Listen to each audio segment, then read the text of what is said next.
the 20th of July. Ukrainian ballistic missiles are hitting Moscow. What's that? Shrapnel is flying the third phase of the Special Operation Web. Oh, I love this. They're blowing up Russian Navy generals. Are you filming? Yeah. Holy shit! Wow! Holy fuck! What a fucker! FSB agents' cars are blowing up in Moscow. More and more. They moved the car away over there. Moscow airports are closed. Sabotage and shooting near the Kremlin. Muscovites are panicking. Evacuation has started. What's going on? The police officers are running quickly. The rockets keep coming in a continuous barrage. Boom. That's an explosion. Bada boom. That's fucked.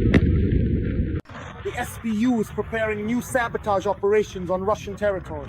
Girls, we're screwed. Moscow, St. Petersburg, get ready to evacuate.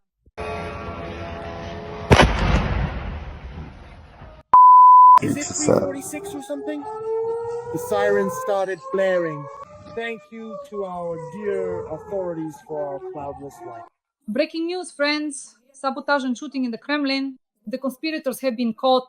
Moscow airports are closed. Ukrainian ballistic missiles and Western rockets are heading for Moscow. That's right. Just no panic at all, folks. Whoa, look. Petersburg, Moscow, the Kremlin. Get ready. We'll discuss this with top analyst Oleksandr Demchenko now. There's constant chaos at Moscow airports because, look, the infographic of Moscow airport closures over the past 6 days is just terrible. Vnukovo was closed 9 times, Sheremetyevo 4 times, and Domodedovo and Zhukovsky 20 times each.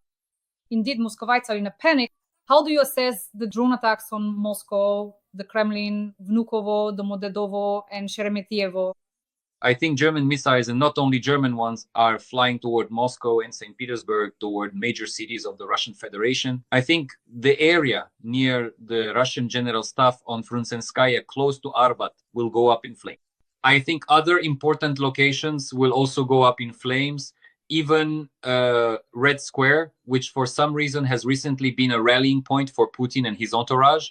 Why do we need to talk about this, Dasha? Because a real turning point has occurred. This is a turning point, a new phase of the war, a new stage. Everyone has perfectly understood that Putin is not just crazy, as Donald Trump said, but that Putin has no intention of backing down and is only going to escalate the situation, escalating it every single day. That's why I assume that the Germans, French, British, and Americans have finally lost their patience and given Ukraine permission to strike Russia with everything they possibly can. And from the very beginning, when they gave this permission, it was assumed that the strikes would be specifically on the territory of Moscow. Apparently, Europe has decided to destroy and sabotage everything possible in Russia, especially in the capital, because they believe that if massive strikes rain down on Moscow, it will somehow change the course of the war and affect the people of Moscow. The capital will grow, and it might make the Russian elite steer a little and perhaps take a closer look. What is Vladimir Putin actually doing? And is this war really necessary or not? Let's not rule out a strike on Rubliovka either, because if something flies toward Moscow, whether it reaches its target or not, there's Rubliovka along the way, as well as other elite cottages and settlements. So anything could happen. There could even be a strike on Rubliovka in the near future. We can't rule that out either. But what's important here is something else. It's clear that if there are massive missile strikes, and we know that Russians like to shoot down drones and missiles even over kindergarten. Look, just recently, Putin almost shot down a passenger plane. A passenger plane was flying by. It was hit, struck, and almost shot down. Fortunately, everyone survived and nothing happened. Well, it's a good thing for them, obviously. Recently, someone even shot at Putin. You see, on one hand, they shoot at a passenger plane. Now they're shooting at Putin. And who gave that information? Who passed on the logistics of Vladimir Putin's route? Then we have to talk about the fact that there are conspirators in the Kremlin, that there is a group among Putin's security in the FSO, among the Chekists at Lubyanka, his security detail, yes, among those close to Putin, the elites who want him dead and who secretly pass the coordinates to Ukraine. Moreover, there is another very important point we know as reported just recently by the British publication The Economist, that Ukraine and its allies have embedded algorithms into drones, just as Russia is now programming drones. So, as I understand it, there are engineers at Russian defense enterprises who are against the war, who take and send embedding algorithms, codes, modern day Enigma, for crying out loud, into drones, sending out how Putin makes drones. In other words, what we have here is essentially a massive act of sabotage within Russia. Then I just watched the news. Belgorod region, a railway has been destroyed. A huge stretch of track in the Tula region, a railway, the track itself was destroyed today, just now. What does this mean?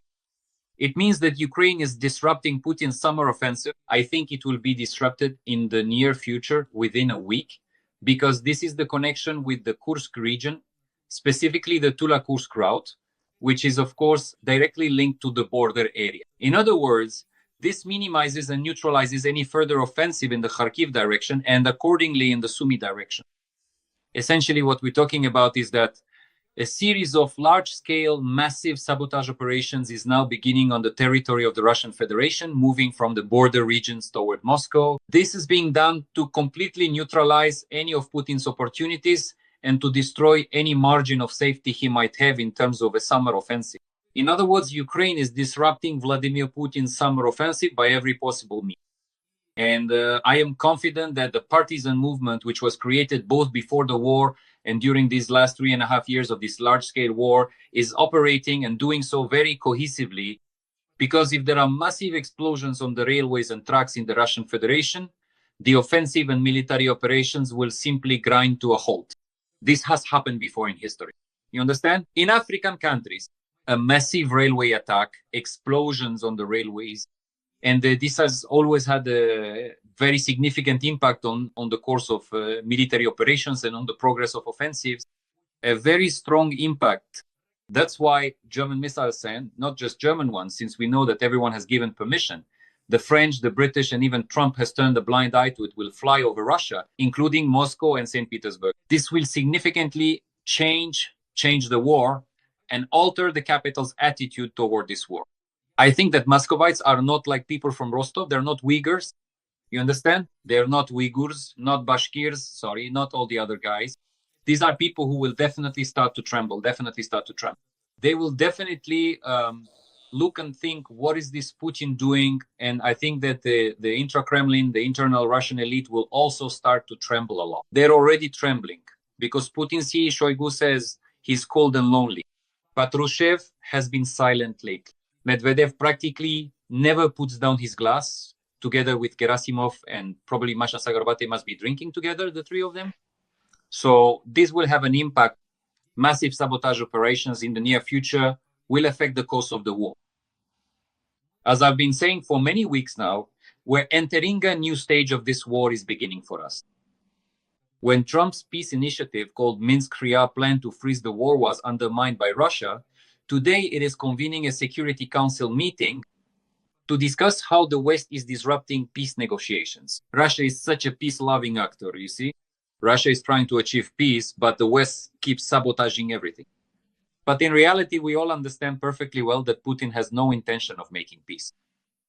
He has no intention of presenting any real plan to resolve this war, the hostilities, and so on and so on. This will be a disruption. And a new stage of the war is beginning, where everyone now realizes and accepts that there will be no end for years to come. This is going to last a long time, and it's necessary to significantly raise the stakes in order to rein in the Kremlin dictator. Dear audience, please like this video and subscribe to my YouTube channel, Dasha Schastlivaya. In the comments, let me know what you think about the fact that Vnukovo, Sheremetyevo, and other Moscow airports have been closed 20 times in the past 6 days, about our unprecedented drone attacks on Moscow, St. Petersburg, and other regions, and let's say about how good it will be for Muscovites and Petersburgers when the towers start flying toward the two capitals of the Russian Federation.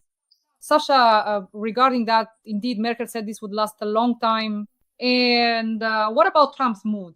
Well, Trump came out with a very, in my opinion, mild comment about Putin, saying that he's crazy. Well, he said that he's crazy, yes, and nothing followed after that. Then I read the Wall Street Journal, the Washington Post, the New York Times, and they write that Trump might impose sanctions this week, or he might not. Let's talk about this. He might impose them, but not the ones, not the ones that were expected. Look, Dasha is actually very simple. If the Americans suddenly find some courage and impose 50% tariffs on Russian oil, petroleum products, gas, and uranium, the Russian economy will find itself under an embargo, completely shut off, basically, right? Then we could say that Russia would have only a month or two left to continue the war. In other words, this war would end quickly. It would end as soon as tomorrow if Putin were to face this. But they are not doing this. Lindsey Graham can come to Istanbul. He can leave Istanbul, he can shout, he can do whatever he wants. Trump is not doing this either. Well, fine, he might introduce the 17,000th package of sanctions. The 17th package, the 18th package, some other package, it doesn't matter at all. It makes no difference whatsoever. This won't stop Vladimir Putin. There are many ways to restrain, to contain Vladimir Putin. Both Europe and America have these means. And a real sanctions mechanism with these tariffs, with a complete oil embargo, and with measures to lower oil prices directly. Of course, this also means blocking certain straits, negotiating with Turkey so that no components are supplied to the Russian Federation and no goods are delivered either through Central Asian countries or through Turkey. It will be more complicated with China, of course, but there are other countries where dual-use and non-dual-use goods are shipped. There are plenty of opportunities to really hit Russia, but they aren't doing it even though they themselves are preparing for war. I mean, the Europeans, the Poles are preparing for war very seriously, and so on. Right now, many people are concerned what is going to happen in Belarus. Okay, with Trump, everything is clear. Trump spends more time discussing how a goose bit his special envoy, Litkov, in the groin on a golf course, and then he posted that photo then he does, talking about what's really happening with Putin and why he can't reach an agreement with Putin. That's what he doesn't discuss. Putin has lost his mind. Well, fine, he's lost his mind. So what next? Everyone gets it. Everyone has known this for a long time. Everyone knows it's impossible to make a deal with him. So what next? But no steps have been taken. So what were we told next? We were told that if nothing works out this week and Trump imposes sanctions and they don't work because once again, they'll be toothless, then Trump will walk away from the negotiations. Well, that's exactly what the two of them want. Trump wants to get as far away from this as possible because he doesn't want to be seen as a loser and a failure. He doesn't want to end up with, so to speak, a second Afghanistan for himself, like when Biden fled from Afghanistan. He doesn't want that kind of situation for himself on a global scale. And it would be an even worse situation for America. And Putin wants Trump to leave so that America stops helping anyone, neither Ukraine nor Europe, so that the situation becomes even more complicated. Because Putin believes that then he'll definitely tighten the screws everywhere. He'll definitely push everything through and pressure everyone. I'm very concerned about what's happening now in the north. What's going to happen? I mean, the military exercises West 2025 on the territory of Belarus. You know that they had a phone call, Putin and Lukashenko, literally yesterday. He thanked him for the exchange of 1,000 for 1,000, which Lukashenko organized at the border with Ukraine. It's all nonsense. What it's really about is putting more pressure on Lukashenko and most likely sending as many of their military groups as possible into Belarus. And then what? And then it all depends on how things play out.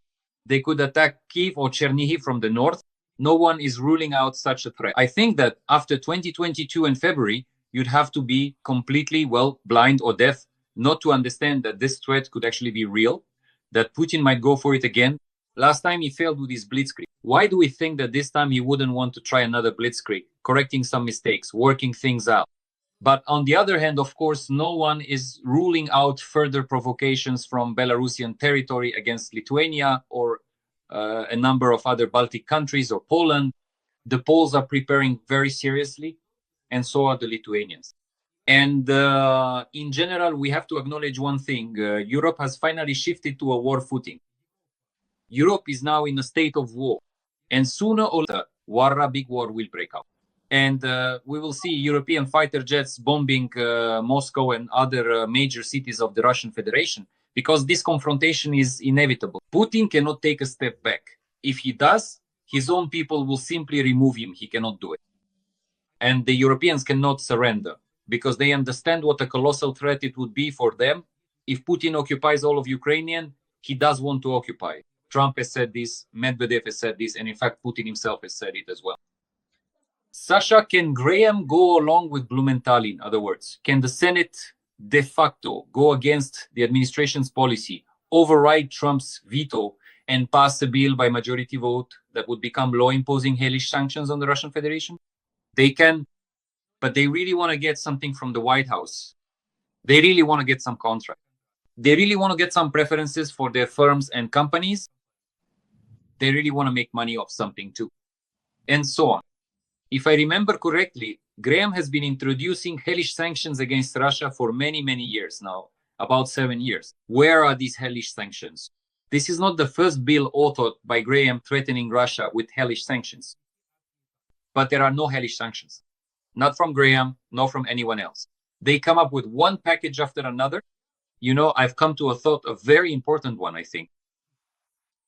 What if these guys, at the beginning of 2023, had given Ukraine everything, imposed hellish sanctions against Putin, allowed them to strike with long-range missile 780 ACMs, help Ukraine with drone production?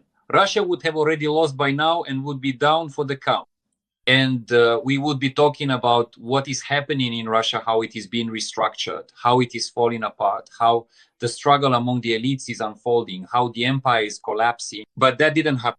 Not during Prigozhin's coup, not amid the chaos and confusion among the elites after the failed blitzkrieg, not during the initial wave of sanctions and the first blows of sanctions against Putin.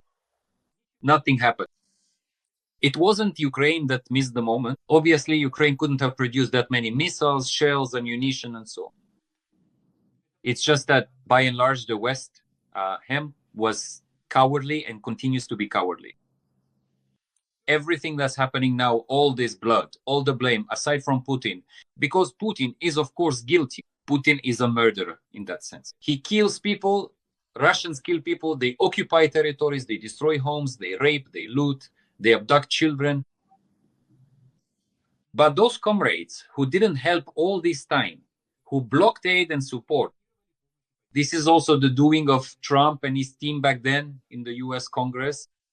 Those who were constantly late in providing Ukraine with ammunition, they hesitated, the Scholz government, remember, to give TAURUS or not to give, to give TAURUS or not to give. And should they give Leopard tanks or not give Leopard tanks, and so on and so forth and so on. While they were hesitating, Putin increased both the number of drones and missiles, made deals with the Iranians, got North Korean shells and artillery, and even sent North Koreans those dogs to fight against Ukraine. That's why we have the situation we have right now. And this turning point in the war should have started much, much earlier. Let's put it that way, much earlier. It's only happening now, but only now is Europe starting to catch up. And I have a big question, will it actually catch up? Every voice matters. Join our community, support independent journalism and help us bring you the truth from Ukraine. Become a member of Ukraine today. Join us now. The fact that Merz came out and said that this war will last for a very, very long time means that Europe has officially admitted its powerlessness against Russia, because if Europe were to impose the sanctions that actually need to be imposed, right now disconnecting everything from SWIFT, embargoes on oil, gas, uranium, gold, and other resources. Remember what Chichvakin said, that if Europe imposes a certain package, those 5 points, then Russia would simply collapse and its economy would collapse as well. But Europe didn't do that. So Merz is officially admitting their powerlessness, as if to say we can't do anything. That's why Russia will keep fighting with Ukraine, attacking Ukraine for many, many more years.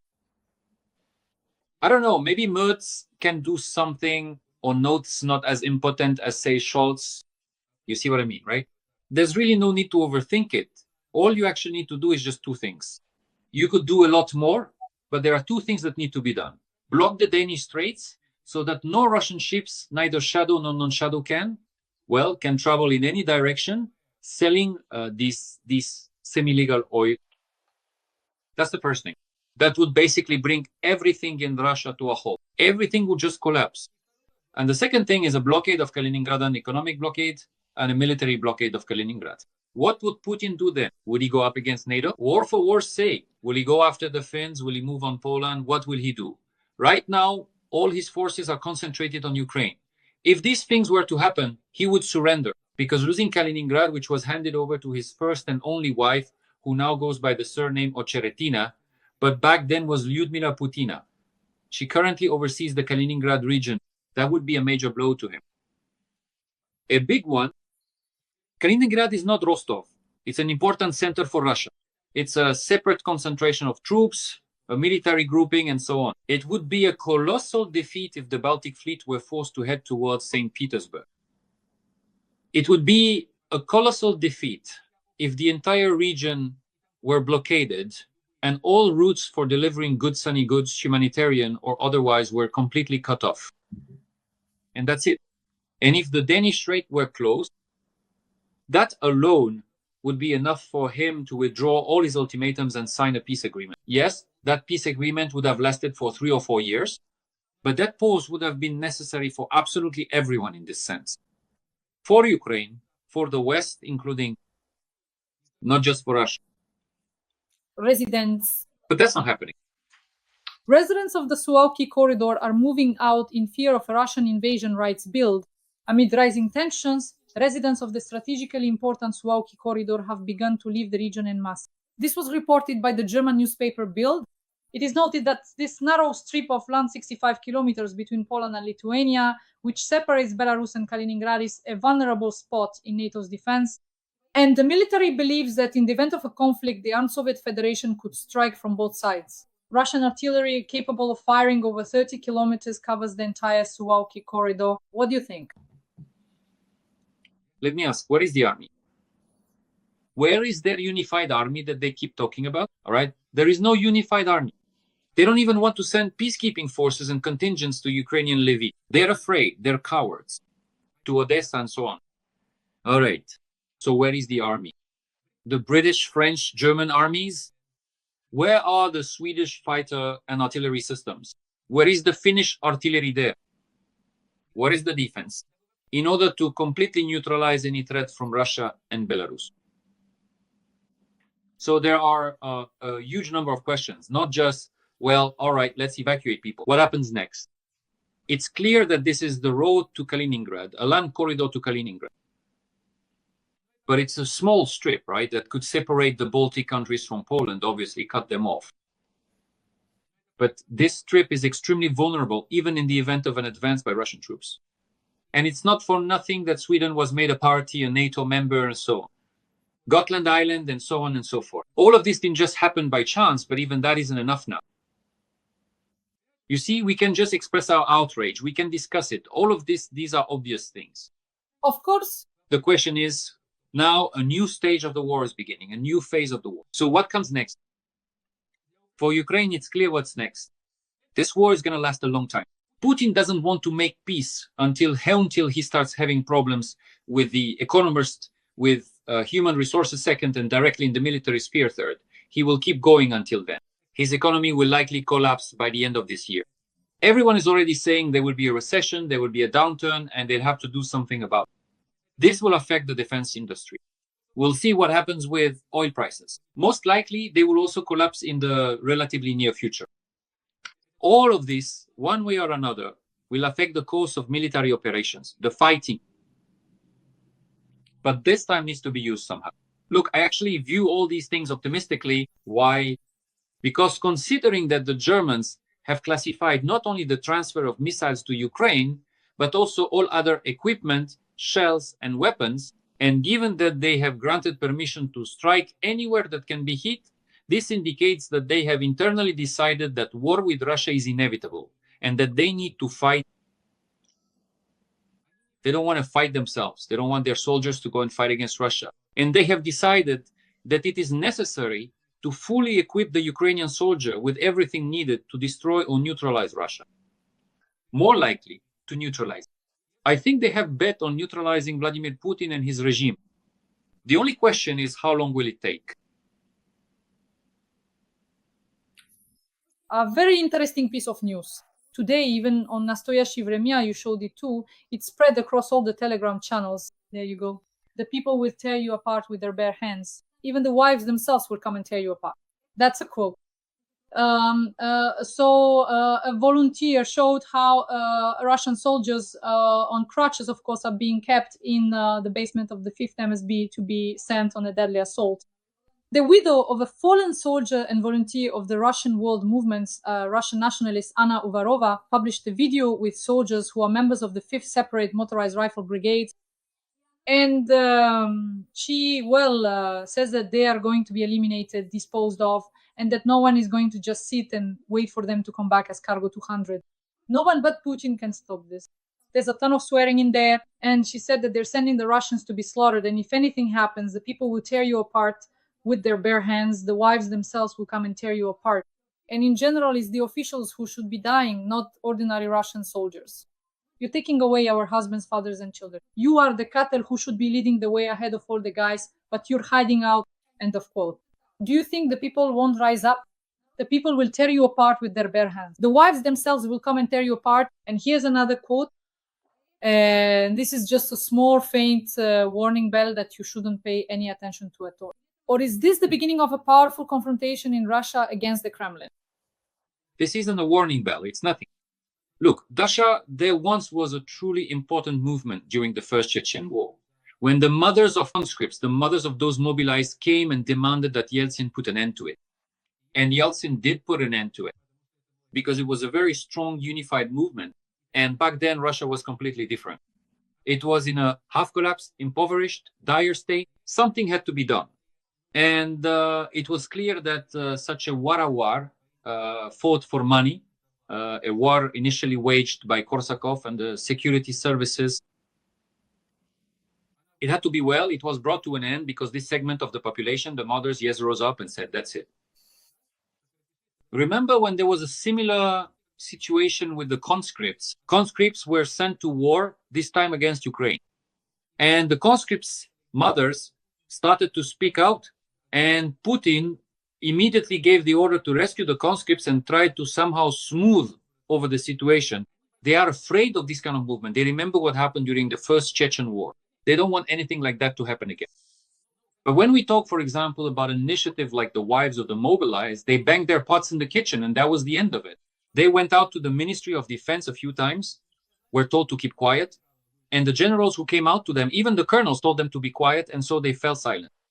Nothing will come of this. Why won't anything come of it? Because on the one hand, there are these dissatisfied wives of the mobilized whose husbands are being killed. And on the other hand, there are wives like that, too, not of the mobilized, but of those who bought their way in. She marries once, they gets killed, she becomes a widow, gets the money. Marries a second time, gets the money. A third time, gets the money. It's a whole business. It's a whole business. They all get bought off. Do you understand what the point is? It's not just some mobilized person who was grabbed, tied up, and sent off and then went to kill. For the most part, these are people who wanted to get money for going to another territory, to a foreign country, and killing someone. They're willing to kill someone for money. They're mercenaries, just like Prigozhin, who was killed in the sky over Russia.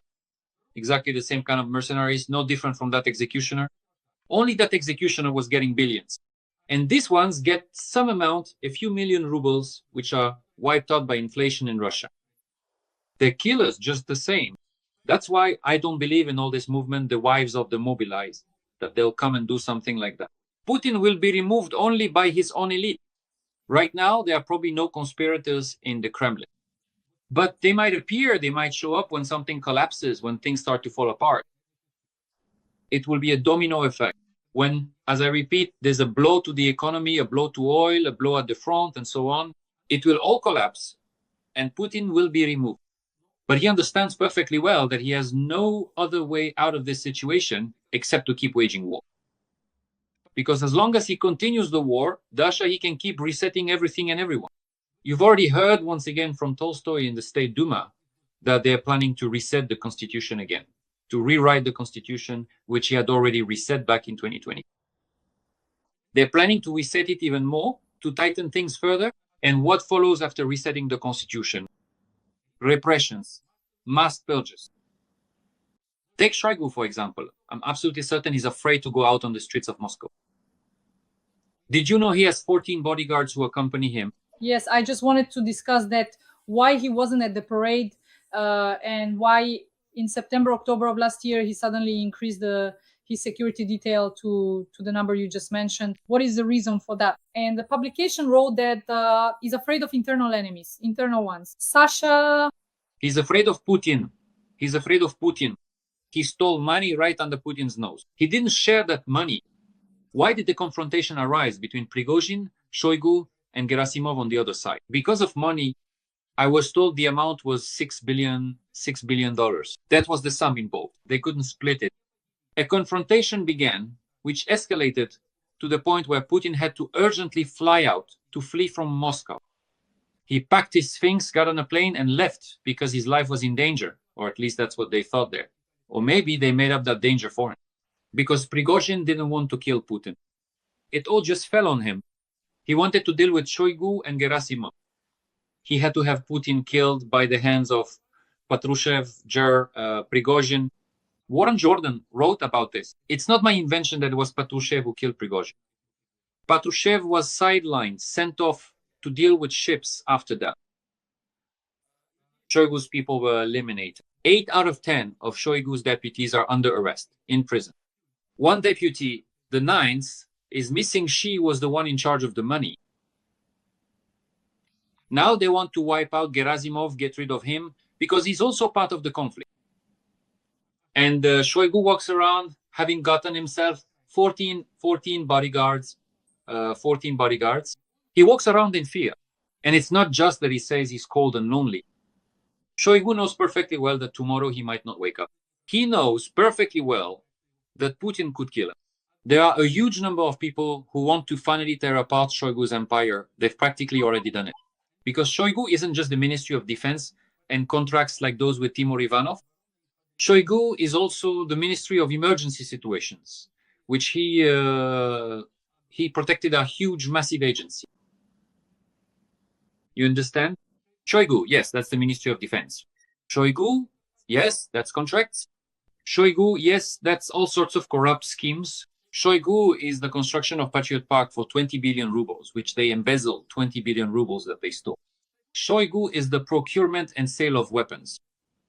Shoigu is making money at the front. It's sending drugs to the front, prostitutes to the front, black market weapons that were funneled to terrorists, to the Taliban, and so on. Shoigu was involved in this at the initial stage and made money from it together with Gerasimov and his generals.